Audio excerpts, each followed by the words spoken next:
Temtem. Now, I'm going to be honest, I haven't played this game for a long time. I've only recently got this game, but I figured I'd share a few tips and tricks that would have helped me if I was starting off the game. So, welcome. Tip number one, your temtems. So I have come to realize that your initial temtems are not really that important. You are initially going to see a lot, but you're going to be offered only three, which are your crystal, mental, and melee. It doesn't really matter which one you take, but my only suggestion is that maybe don't start with the crystal because you might not need it and you'll get access to them a lot earlier, but maybe go for the mental or the melee because you'll see very quickly that crystal will have a lot better options when it comes to slightly later in the game.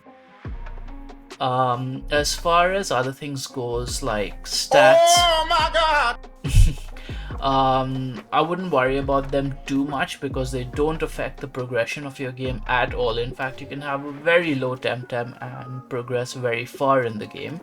And alternatively, you can choose to buy temtems. And they'd be available to you in high stats. Okay. As far as my personal tem goes, I'm going to show you my lineup, and I really think that they're good because they always have two abilities. So like they have wind and crystal, or they have electric and wind. They're always paired with something that goes well, and so this lineup has not let me down, and I've only lost one battle in the crystal shrine with them, so I really highly recommend them, but go for your heart. I really don't think it matters at the end of the day.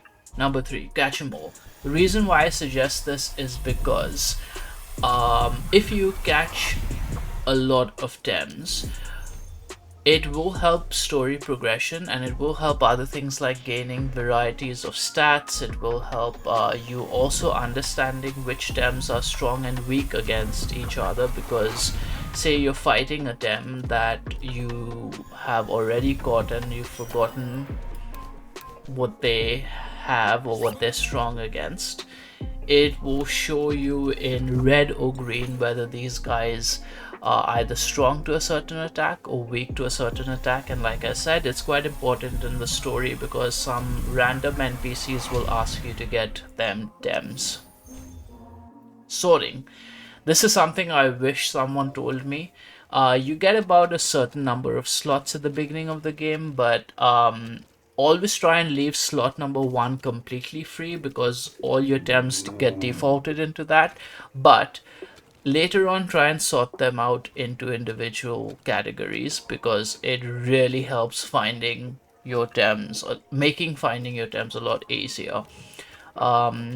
Say you have one only for electric, one only for nature, it really goes a long way in late game in finding and training your Thames. Stickers. There is this lady that will give you a sticker book, which I didn't think was that important, but she incentivizes you later with a scooter. So every time you see those sparkling things on the ground, grab them and stick them, and hopefully you get your scooter faster than me. Animations.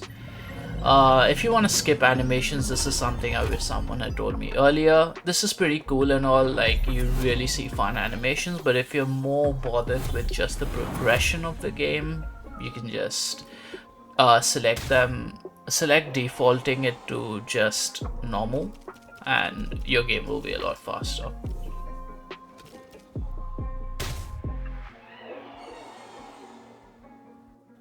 Breeding. Now, Temtems can be bred. You can have two different Temtems, male and female, bred with each other in the hopes that you have better numbers. Now, the reason why I say this is the least important thing in the game is because I wish someone told me this. But you can choose the weakest of Tems and go through the entire regular game without it affecting too much. It only transitions its effect when you move to competitive. Now you can choose a male and female and breed them in this breeding center, and as you can see in the chart that will follow, there are a lot of things you have to worry about, but it will choose the average of your two SVs and traits and basically create you a Tem. If if you don't want to worry about that, you can basically go to the bidding center, or basically you can buy your tem that you require and not have to go through this hassle. But the only thing that you would have to make sure and worry about is that there is at least one breed left in the tem that you are buying, so that you can at least try and breed that tem with another stronger tem, just in case you require it. But other than that, yeah, I hope this helps someone. It's not a very thorough guide, but it's something that I wish people had told me in the beginning of my adventure. But I hope you enjoyed the game, and I hope you enjoyed this video. If this was even 1% helpful, I am glad, and I will catch you guys in the next one.